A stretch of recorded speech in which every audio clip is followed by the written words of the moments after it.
Hey, what's up, everyone? It's Brooks here, another Beers with Brooks. Thursday, November 19th, 2020.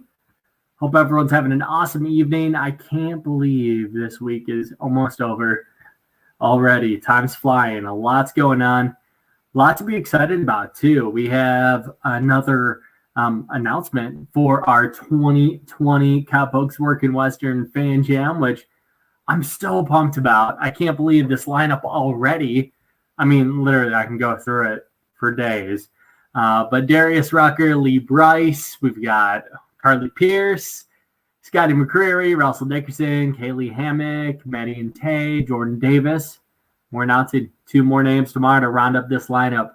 I could not wait for this show. It's all happening the night after Thanksgiving. So no matter what you have going on, too, whether you are being socially distant for this holiday season or if you are spending time with the family, chances are by that Friday you'll need a little bit of time to distract yourselves from that too. I know by that Friday I get a little exhausted, so it should be a ton of fun and hope you can join us as well. Again, all the info too at wfms.com/fanjam. Now, without further ado, let's get to the special guest for today, Mr. Adam Doleac. How are you, sir?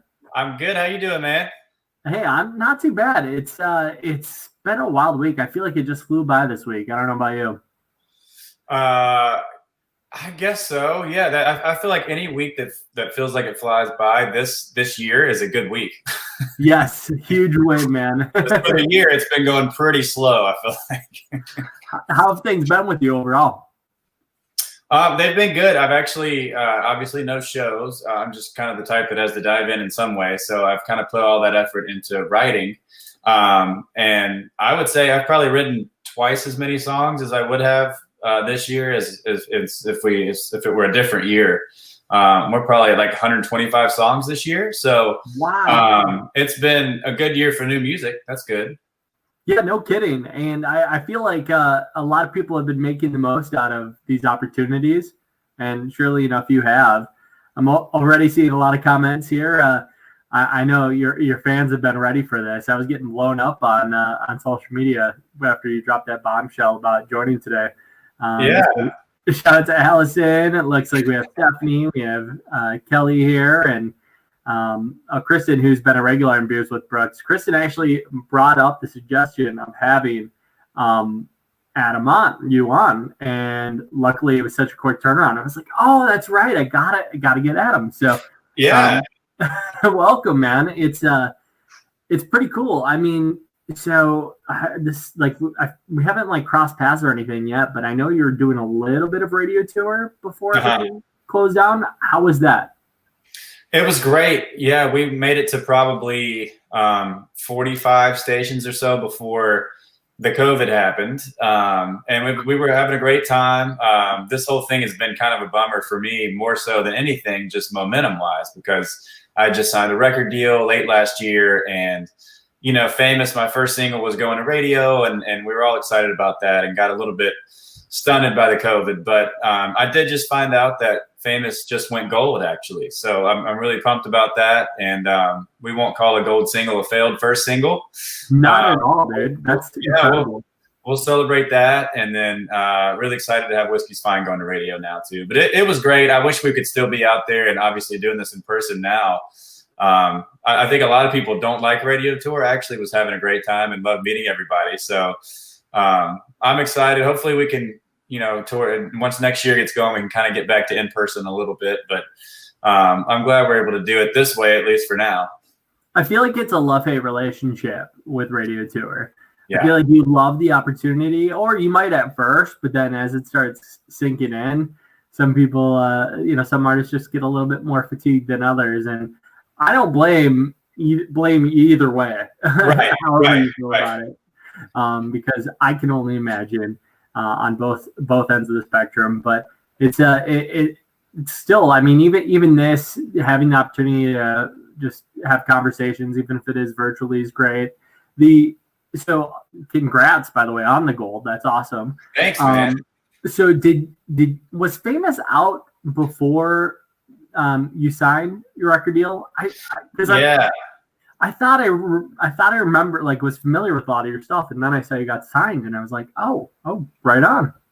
Yeah, Famous was out. I kind of have a weird story, I feel like, in the music world, because I feel like most people sign a record deal pretty early on, almost before they put out music. And I was the opposite. I started putting out music in Nashville in 2017. Now I had a couple albums out even before that a couple of these fans that are commenting have been around for. Kristen in particular, I remember she's been around for 5 or 6 years now. So she's been one of the day ones. But my first Nashville release was 2017, and I had some offers from record deals and all that then, but ended up turning them down just because it felt like if you didn't have something going on your own before getting the record deal, it wasn't going to really matter. So, and I'm glad I did that because I was able to get a lot better deal on the back end. But Famous is the one that kind of made it all happen. It was my first song to kind of go in the way that you want it to go. And it was, I think it was at like 25 million streams when we signed the deal. Okay, that's what I thought, because I remember being familiar with Famous and just a handful of things. And so I think that's cool that you're able to really market yourself in a way and really produce stuff before signing. So that's, I mean, a really smart approach on your part. Yeah, I mean, it's worked out. I don't want to give myself too much credit because it obviously was not easy to turn down record deals and all that back then. It just kind of worked out that way in the timing of all of it. But I am really glad that it worked out that way. And it's cool to have, these fans kind of already built in and following you before that happens on the road and everything. And it's good that, we can go out and sell 200 or 300 or 400 tickets without having a number one at radio. Obviously, we want one of those so we can double and triple that. But it's good to have a nice base.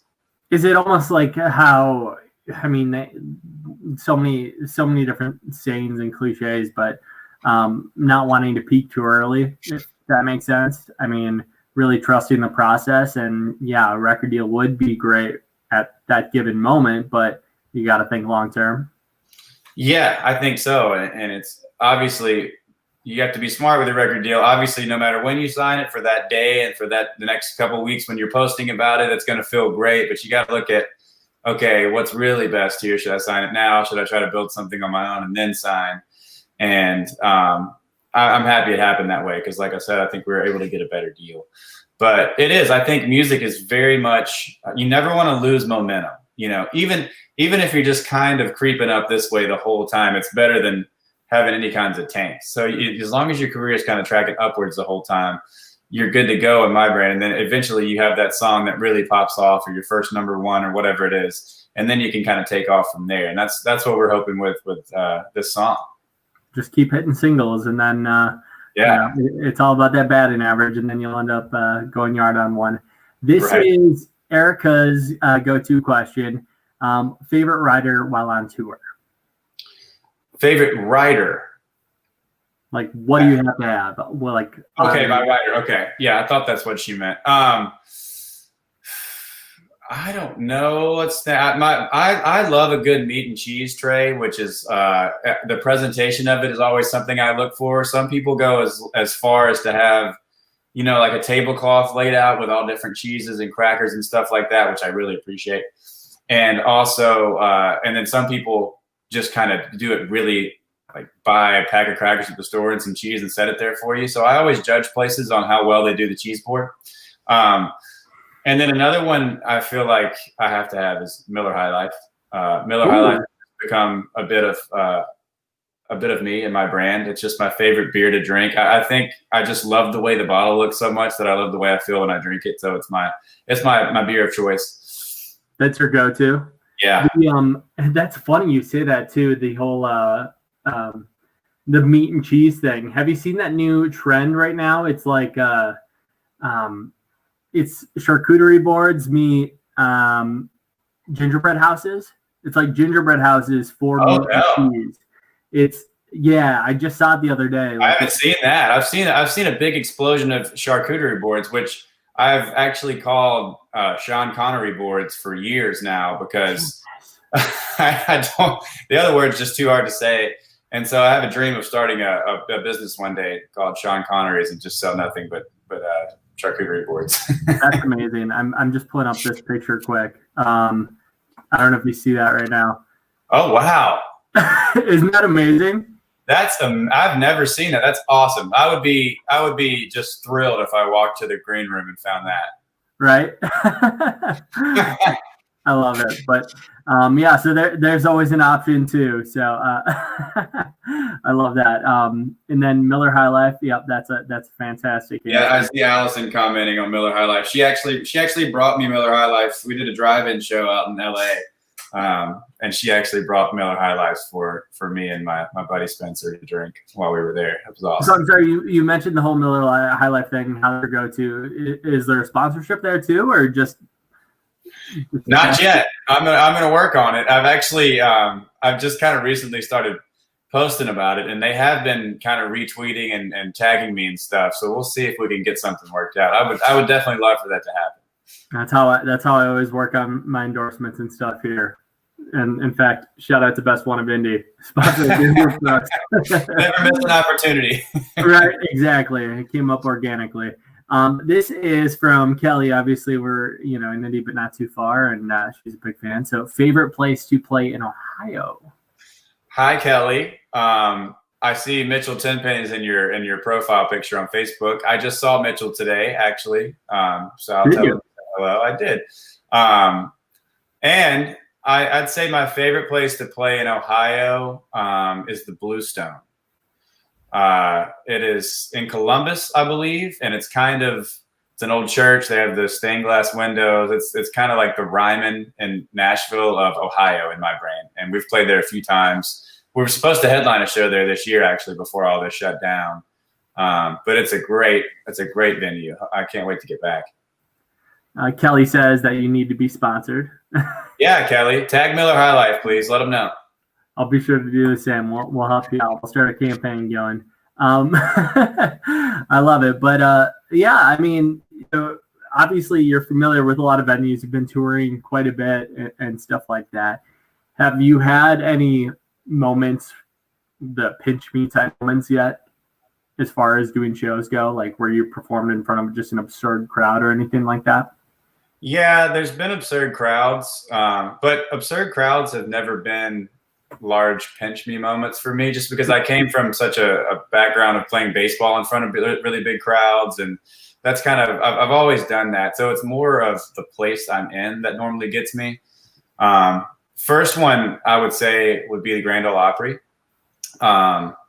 I mean, that's a real. I remember vividly walking on stage, and I was totally fine until literally walking on stage, and I'm like, oh, my breath just kind of went away, and I'm like, oh, and you just kind of, and it's the same thing. I've played it 4 or 5 times now, and it's the same nerves every time you play it. It's not something that goes away after you get your first one out of the way. But I remember thinking, how in the world are you standing where all of these really huge greats of country music have played before? It was a really big pinch me moment to make that debut there and to keep getting to play there, which is so cool. And then secondly, I would say the Ryman. I got to play that. It was my last show before everything shut down. Really? We played the Ryman March 11th, I believe. And I'm pretty sure the president announced the country was shutting down in the middle of my set at the Ryman. Well, that's a good way to go out, though. I mean, it is. I can't figure out if it's a good way to go out or the worst ever, because it certainly leaves you on a really big high and wanting to keep going and going. But it's also a great way to finish it. So we'll look at it that way. Silver linings. I love it. Well, it's just more motivation. Anything would have been more motivation to go back after being there the first time, but especially now as we slow down a little bit. But this from Kristen, favorite song you've written lately? Oh man, that's a good question. I've written so many of them. I'm trying to think of which one I've been listening to the most. I'll tell you what. I'll pull up my lyrics right here. My computer, my laptop's right here, and I'll see what my favorite of late is. Kristen's always very up to date on the new song. She keeps up with it a lot. She might be able to answer for you. I did write one over the, speaking of whiskey titles, I wrote another one over the break called Barstool Whiskey Wonderland. And I just really love the title and I really love the song.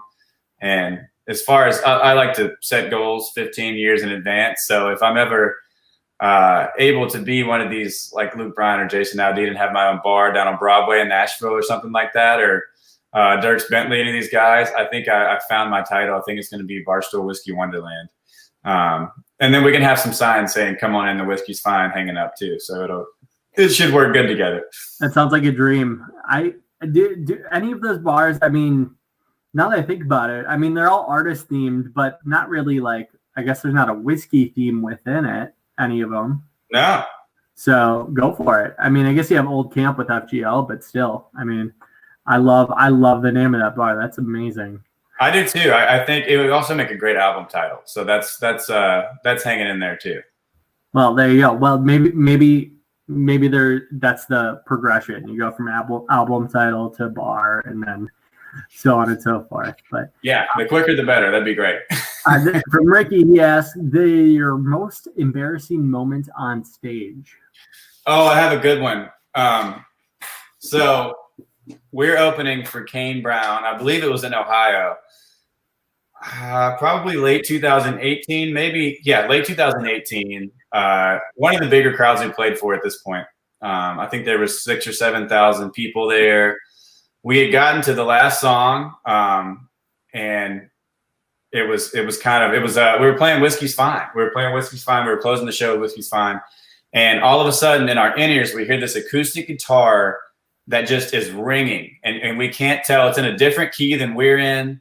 We can't tell what's going on. And my piano player is trying to keep up with the click in his ear while this guitar is going nuts. So we think that it's Kane's band backstage sound checking and they forgot to mute them. So we think they're coming through our ears. So my guitar player's running off stage, screaming at everybody, at Kane's sound guy, like, turn it off. And anyway, we never did figure out what it was until I think mid-song, I hear it in my ears, and they say it's coming from Adam's acoustic guitar.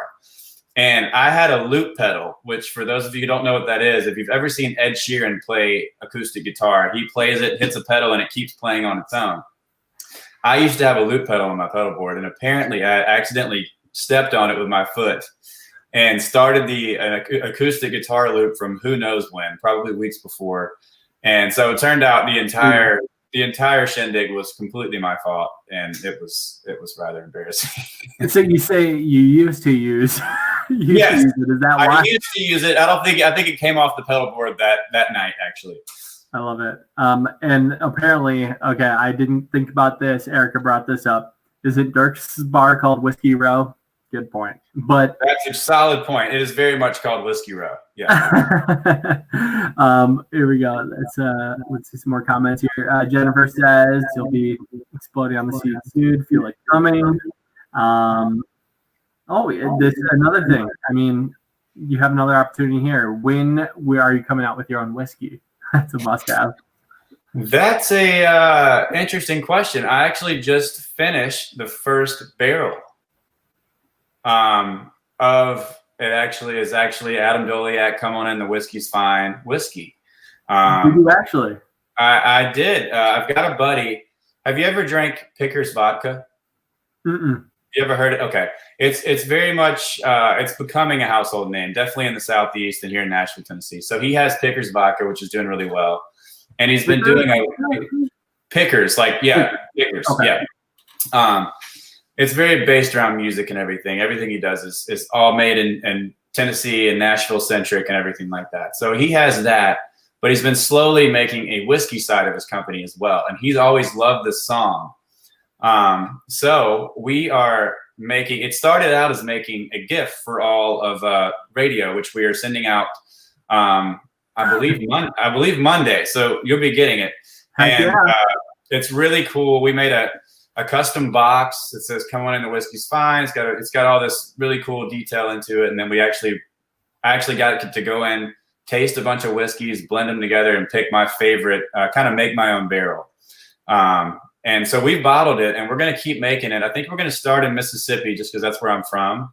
and put some on the shelf down there and just kind of slowly grassroots push it out there and hopefully keep on building it. We'll be able to sell it at shows and whatnot like that as a kind of a upper end item, which will be really cool too. So I'm excited. I'm sure I'll be posting about them sometime over the holidays. Well, we'll be sure to. I'll be sure to promote it once it's on the shelves too. Yeah, I love it. That's amazing. I'm excited to see it. I'll be bugging Luke before we know it, wondering when's that whiskey coming in the mail. So. Well, like I said, I think Monday we're sending it, so I would be looking for it kind of week after Thanksgiving or so. And I'll make sure Luke reminds you to check for. I don't know if it's going to the station or where, but. Well, on that note, I like to give one of my friends at for Church's label crap because they did a bunch of bottles of Church's Jack Daniels for radio people, and mine got lost in the mail. So this will be the best alternative, and I can throw more daggers. Man, what if this one gets lost in the mail? You would just have the worst luck ever. Right? But no, I'm already seeing a ton of comments right now. Yep, need a bottle ASAP. About to buy it. Go on a road trip to buy it. I love it. Stephanie asked if you do a collaboration with any other artist, who would it be? I think in country music, my favorite. I think I would want to do something with Maren Morris. That would be so cool. I just love her. What I try to do vocally and stylistically is kind of mail her. She just has a really cool bluesy tone thing that she does coming from Texas, and I just always loved her voice and her music. I've actually never met her, so but we do share the same label, and I'm sure I would have met her if this wouldn't have been a crazy year, and we're never been there this year. But she's definitely always been on top of my list for someone to do a duet with or just have a feature on like that. I definitely have a couple songs in the catalog that I'm gonna hopefully be making that ask sometime soon. Oh, that would be so cool. No, I'm a huge Maren. Maren fan. I take pride in being an OG Maren fan. Just so I mean, like yeah, man. My church was the first song for her. Mm-hmm. Yeah, it's just it was like an instant classic. Right, exactly. So it's just I don't know. It's just so cool to see how far she's come. But yeah, I'm seeing so many road trip comments on here. This from Ryan says you're the man, his girlfriend, and him love your music. Yeah, also, what's up, Ryan? Thanks, man. Kelly's saying send a bottle to us. The shipping's getting difficult now. Yeah, right, exactly. And then Erica, yep, what a collab that'll be. But I don't know, did you have your guitar or anything like that on you?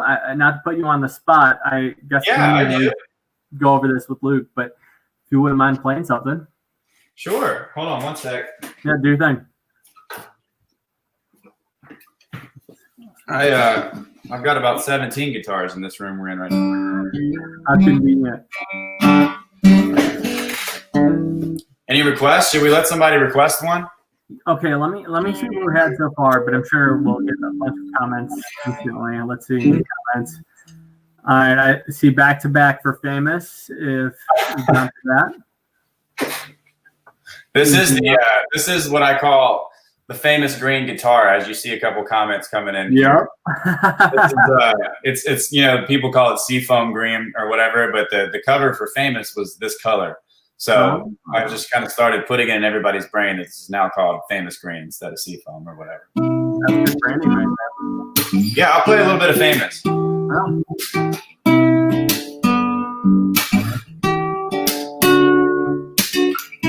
Must have been living under a rock. Must have not left the house for a couple of years. All the telephones, TVs, radios. Put a blindfold on, cotton and night. 'Cause you got this instantly recognizable quality about your baby. Yeah, I gotta say. Well, girl, you look famous, like South Beach or Vegas, all up in the paper, in the supermarket aisle. That dress on you, I swear, I know you from somewhere. I gotta know what's your name, 'Cause girl, you look famous when you smile.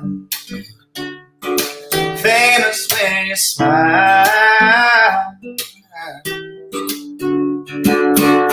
Some show, some song, billboard commercial. Do you do the weather? Do you read the news? So I bet you do, 'cause girl, you got my head spinning round circles. And by the way I'm looking at you, and everybody else is too, I'm thinking, girl, you look famous, like South Beach or Vegas, all up in the paper, in the supermarket aisle. That dress on you, I swear, I know you from somewhere. I gotta know what your name is, 'cause girl, you look famous when you smile. There we go. Yeah, thanks. Ton of comments so far. Just the excitement, just even if this is virtually seeing you play this. Have you been doing a lot of anything like Instagram lives on your own or anything like that? When this first started, I was doing them a good bit, and then it just kind of felt like everybody was on Instagram Live all the time, and it just kind of got a bit overextended, I think. There's something cool about not being able to see an artist every time you want to see an artist, and I think that it was just getting a bit too much. So I kind of cut back, and now I try to do something once a month or so, just to kind of check back in and do something, but not so much of the every other day for an hour on Instagram. It just gets a bit too much. So, but yeah, we've been doing a lot of streaming stuff, recording some stuff. Like we recorded something today for the Salvation Army. Anytime we could find a good reason to do it, we try to do it. And I'm trying to come up with some type of concert series where it's almost just a Zoom link that you can basically buy a concert for you and your family. So you could just be a Zoom link with me and you and your family for an hour and just in your own house, and I just play a concert for that. So I'm trying to come up with different ways to do it, because who knows when we're going to be able to get back on the road. But any chance to play is a good one. Yeah, I feel that. I mean, when all this was happening, I remember I knew from the get-go that would be like an initial thing, because just even radio friends that were talking about doing it, I'm like, okay, well, that avenue is already just going to be a whole nother world. So I thought, well, at least if we add the interview element to it, it's more conversational and actually like really trying to get to introduce artists and, just have that conversation. And then, the Instagrams, I remember you just see like live. Everybody's up there. And also you get to see who actually has real followers, because you'd have people, people live with 100,000 followers and 23 people watching. And you're like, something's off here. How does that work? So, as that kind of progressed, it was like, okay, well, let's, I almost just went podcast route with it, and I was taking a break for a little bit, and I would always get, oh, when's your next one? So I'm like, all right, well, at least there's some quality over quantity as far as people watching, and that's all that matters. And at this production element of StreamYard, and Erica has been to almost all. I think, Erica, have you missed one or two? I mean, it's literally, you can count with one hand, but I've always been impressed. But no, that's super cool though. The fact that you know that, I feel like, because again, I remember it was intense at first, but yeah, it certainly was. Isn't it funny how the attention span of the world now unanimously is very low? Like if it's an Instagram post, you get maybe 15 seconds of attention, but then people will go listen to a podcast that's 3 hours long. It's like it needs to be either just really small or a really large chunk, and people like it. I know you've been messing around and doing quite a bit on TikTok, haven't you? Mm-hmm. It's that I find TikTok so fascinating because it is short and stuff like that, but how engaging it can be, and just for such short videos, the fact that it can be so captivating and active viewing is fascinating. And it's a real audience on TikTok too. I was a bit iffy on it at first, and my manager kind of kept pushing me, and so we had posted a video of another on TikTok, just first verse and chorus, and it went. I mean, it got 500,000 views, and the next thing we knew, it was number 20 on the iTunes charts. And he showed me that, and I was like, well, this is a real thing. So we'll take it seriously. Yeah. I know, that's amazing. It's the fact that it's becoming this whole new platform to promote your music. And I mean, you saw on the bigger note, like the Morgan Wallen numbers with 7 Summers, and right now, and I don't know, it's just crazy how, for the lack of attention spans that we have, the fact that we can get so engaged from just such a quick video. Right. It's nuts. It's a deep dark hole. Yes, in case. Ryan asking, what are we drinking tonight? Just Coors Light tonight, keeping it simple. Dilly. I love it. We've got this from Christy, loving all the acoustics you've been posting. They've been amazing. I made it into Christy's profile picture. Thanks, Christy. There you go. For whatever reason, it's not showing up on my end, so I'm glad you can see it. I can see it. That's awesome. And Jennifer says another is a great song. Is there anything you want to close with? I'm gonna let you. I mean, if you want to go with the single, if you want to go. Yeah, we better play "Whiskey's Fine." Yeah, I think so. Let me get situated here. Yeah, totally. Yeah. On that note, so I know for this. Kind of this unique thing to promote this single, this really cool performance situation where you get the headphones going and it just sounds amazing. Thank you.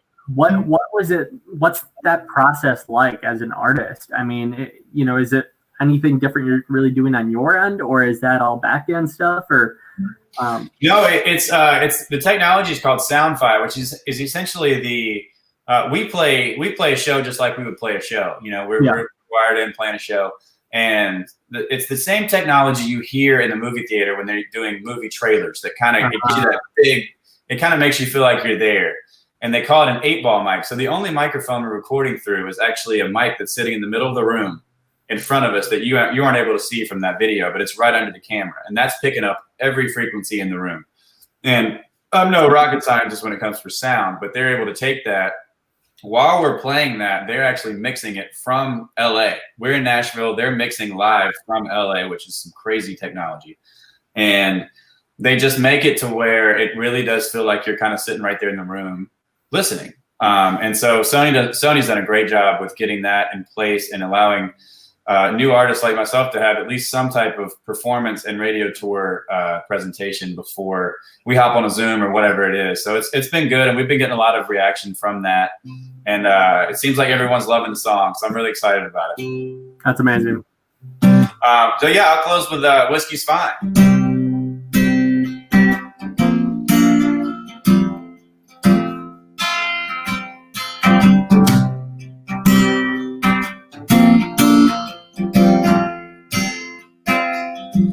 Well, I was 2 drinks in on a Friday night, heard a knock at the door, so I turned on the light and I said, baby, what you doing outside at 2 a.m., kind of drunk, kind of smart. Every word that you say sounds like you miss me, every move that you make says you want to kiss me. You whisper, baby, can I hang here for a while? And I said, well, come on in, the whiskey's fine, it ain't even close to closing time. So if you want to taste that Tennessee, pour another drink with me, put your lips on mine, come on in. The whiskey's fine.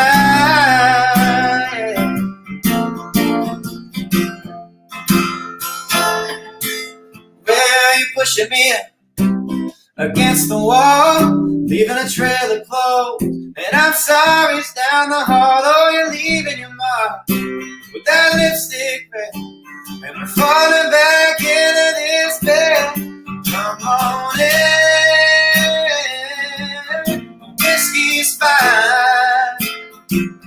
It ain't even closing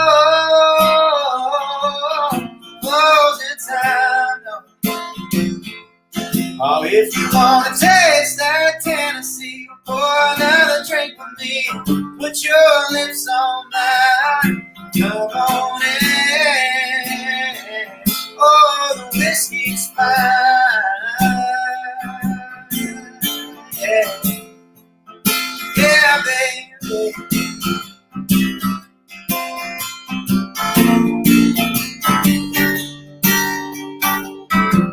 I got a bottle opened up, and I wanna feel the rub, 'cause I need that you and me, but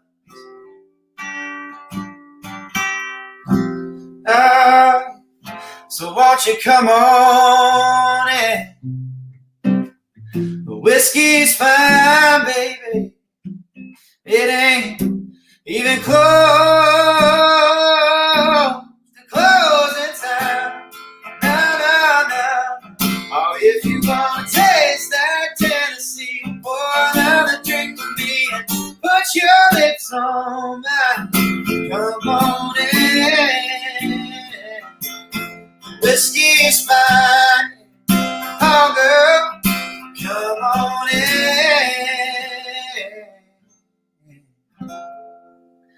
The whiskey's fine.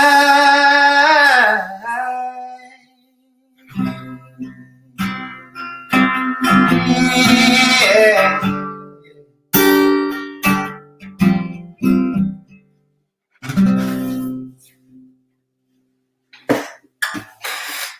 Yeah, thank you.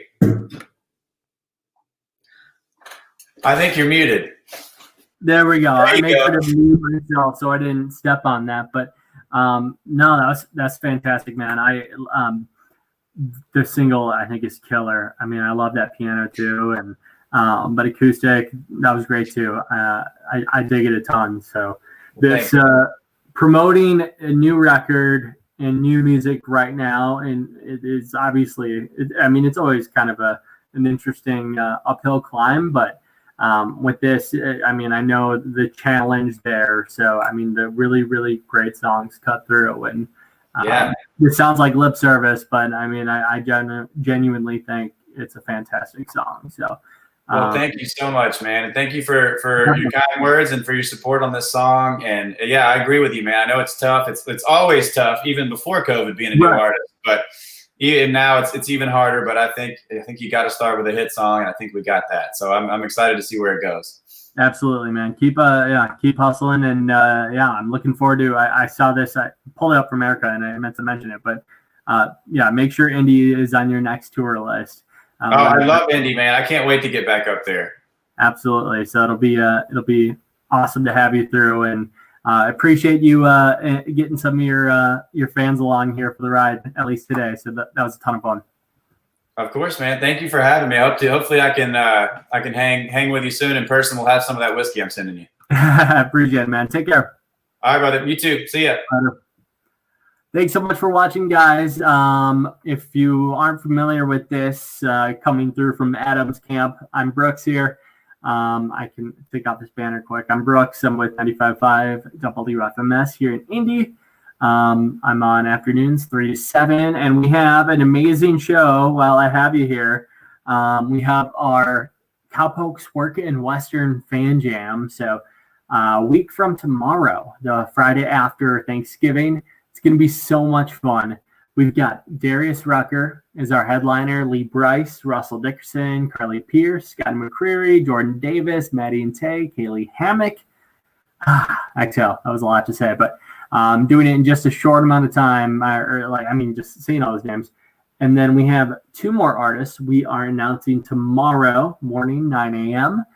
So stay tuned for that. Jim, Deb, and Kevin will be announcing it during the show tomorrow. And it's absolutely free. That's the best part. And we're going to make this as interactive as possible. This show is just for you guys as a thank you for being such great fans of the course of 2020. And we've been through a lot, but again, music has been one of the best parts about this year. So let's enjoy it together. We also have the virtual meet and greet opportunities you can sign up for right now on our website at WFMS.com. And you can check out the full lineup, all the info there too, and everything you could ever imagine. You can follow me at Brooks Radio, Facebook, Twitter, Instagram. Usually most active on Instagram and Twitter. And you can follow us on all of our platforms too. So thanks, guys. Have a great night. And a huge thank you, as always, to our good friends at One of Indy, being the best amazing sponsors possible. So take care and have a great night.